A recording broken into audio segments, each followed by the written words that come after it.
said that their gospel, their commitment is unto Mammon. Today I was getting an information from a sister-in-law of mine who was sharing the experiences that they, the stories that they heard, the things that truly occurred in the states where I came from. In fact, in my locality. In fact, it was so heartbreaking and devastating that a pastor came and confronted another pastor and indicted him for, of stealing his members. Can you imagine? Does that sound rational? Does that sound, sensible?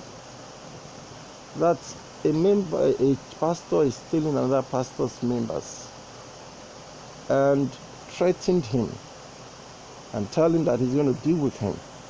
And this pastor, being a genuine man, was like, I didn't know. I only go and preach the gospel and tell people about Jesus, and many come to the truth and work abroad. They came based on the invitation. I do not know which one is your member, which one is not your member.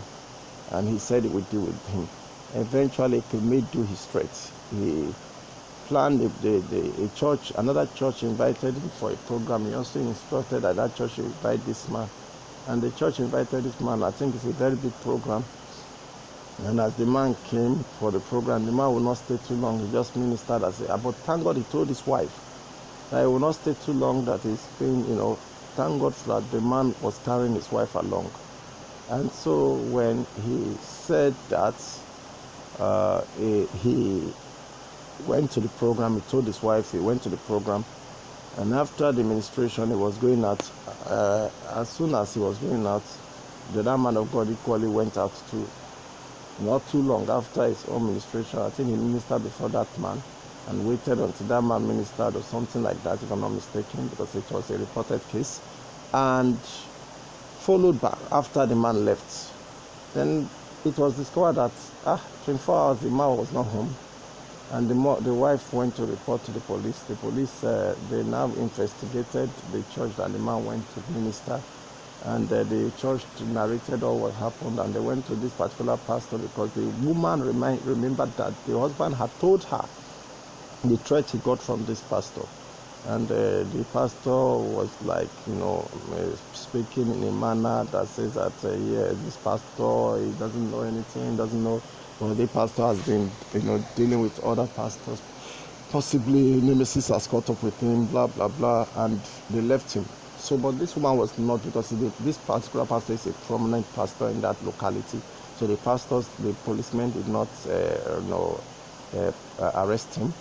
But this woman was not convinced, so the woman went to involve the youth of the land, and they made a surveillance around this man. They were monitoring the man's movements, and all of a sudden the man, one day moved with some youth, talked to them, and the youth left him.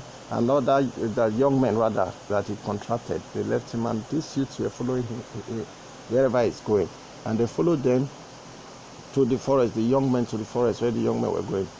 Without knowing that God has been preserving the life of this pastor. They tied the pastor for 2 days in the bush.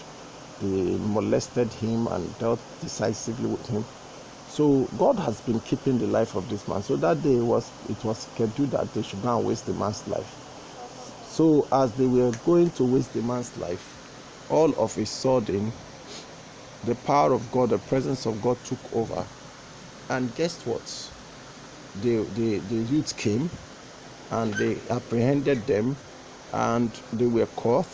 One of them were caught, others ran away, and the pastor was saved. And they exposed this pastor, and that pastor was caught. You can imagine.